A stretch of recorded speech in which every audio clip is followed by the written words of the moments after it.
What if you could produce clean drinking water right out of thin air and without using electricity? That's what one Arizona-based startup is trying to do, using a combination of solar energy, material science, and data. Is this the next level of drinking water?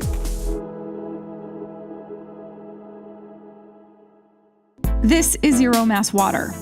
It's a water startup operating out of an old car dealership in Scottsdale, Arizona. Zero Mass is building and selling solar-powered panels that harvest drinking water, called Source. The panels have been up and running in specific locations over the past couple years, but Source just became more widely available. At the very highest level, we take sunlight and air, and we produce water. And so as you drill into that, the air part of that equation is applying air into materials that like water. So in the same way when you leave a lid off of a sugar bowl, the sugar gets a little clumpy. That's because that sugar really likes water in the air.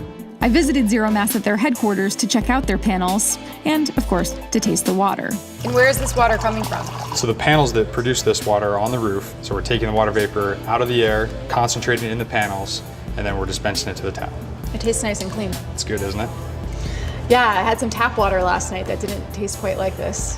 Okay, so to say they pull water from the air is technically accurate, but really it's a multi-step system.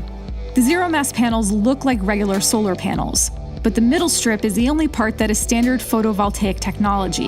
That part drives the fans and the communications inside the unit. On either side of that strip is a proprietary porous material, one that generates heat. A separate proprietary material inside the panel absorbs moisture from the air. Then the panel uses sunlight to take the water back out of those materials and produce a process that's not dissimilar from dew forming on grass. Basically, when warm air hits a surface colder than itself. And then the water ends up in a 30-liter reservoir where it's mineralized and pH balanced. And at that point, it's drinkable. Let's say there's an emergency situation, like with the recent hurricane in Puerto Rico. How quickly can you get one of these set up? So the three of us could install two of these in probably an hour. And so it actually turns out that the thing that takes the longest in putting these in is moving that line down to the sink or to the refrigerator. While I was able to see the Zero Mass panels and taste the water, I didn't have much visibility into how the water actually runs from the reservoir to a faucet. I was, however, able to see the company's network operations center. We call it the NOC for short.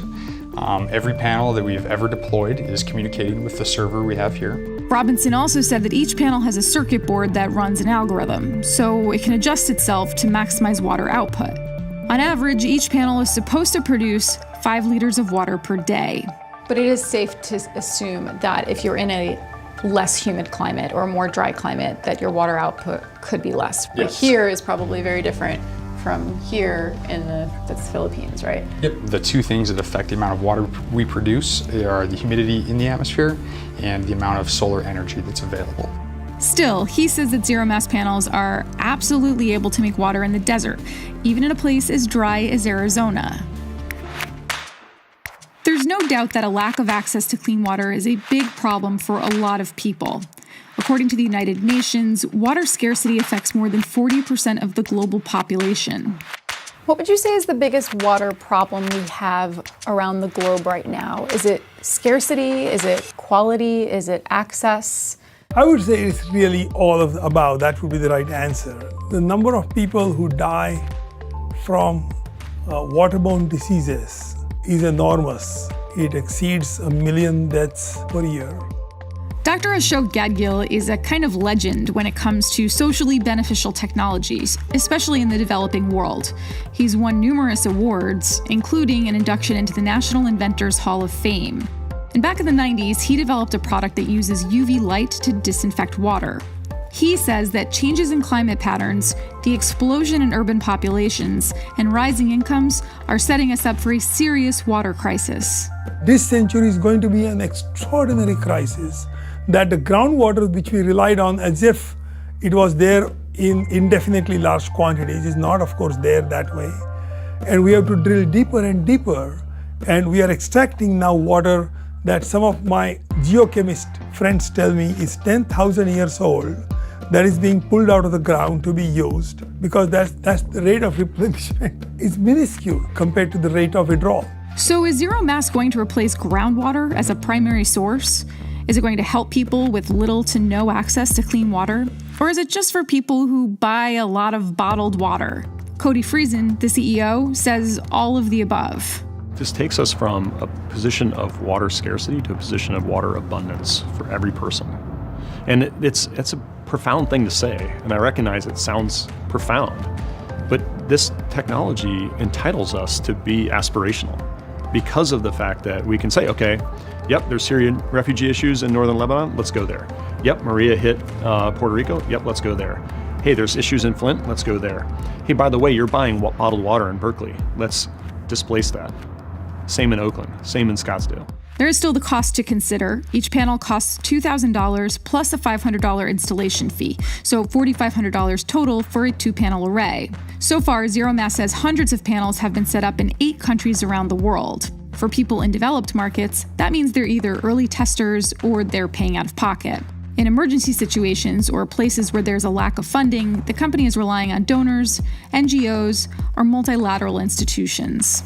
The fact that it's totally independent of any infrastructure, no wire, no pipe or anything, the fact that we can just put this anywhere changes your lives. There's no doubt ZeroMass is working hard on an innovative way for people to have access to clean water without electricity or sophisticated plumbing. Not surprisingly, others are working on solutions like this too. The question then doesn't seem to be whether it's too good to be true. It's whether harvesting water from the air is the most sustainable, most cost-effective solution for clean water. While Dr. Gadgil declined to comment on ZeroMass specifically, he said the method of harvesting water from the air wouldn't be his first choice. Pulling water from moisture, condensing water from moisture in the air is viable if I was on a desert island. I had lots of money and there was no other source of fresh water and I was going to die. Then the value of my life is what is now pitted against the cost of that water. Instead, he says conserving water and recycling water, like the stuff we flush down the toilet every day, are still more cost-effective than harvesting new water. We need to do both, but we should do whatever is cheaper and least damaging to the environment. In almost all cases, reusing the water seems to be the cheaper way to go. Similarly, conserving water seems to be a cheaper way to go before you start harvesting it from the air. In the world of water, there may be different interpretations of sustainability and varying approaches to how to just get clean water to more people. For ZeroMass, the company says the goal is to get to the point where the idea of water from thin air is just a part of people's everyday conversations. If you're at a cocktail party and say, oh, I've got solar on my roof, people think, oh, electricity. To in a small number of years, people saying, oh, you have solar on your roof, are you talking about electricity or water? Yeah, let's go up to the roof and check out our array up there. Okay. And Mike's coming with us, right? Is it Mike coming with us? I think Mike was supposed to come with us. Yeah, Mike's coming with us. Oh, I'm supposed to? Sorry, I was getting mixed Why don't signals. we all just we can all enter from around the corner. Let's do that. And that way it's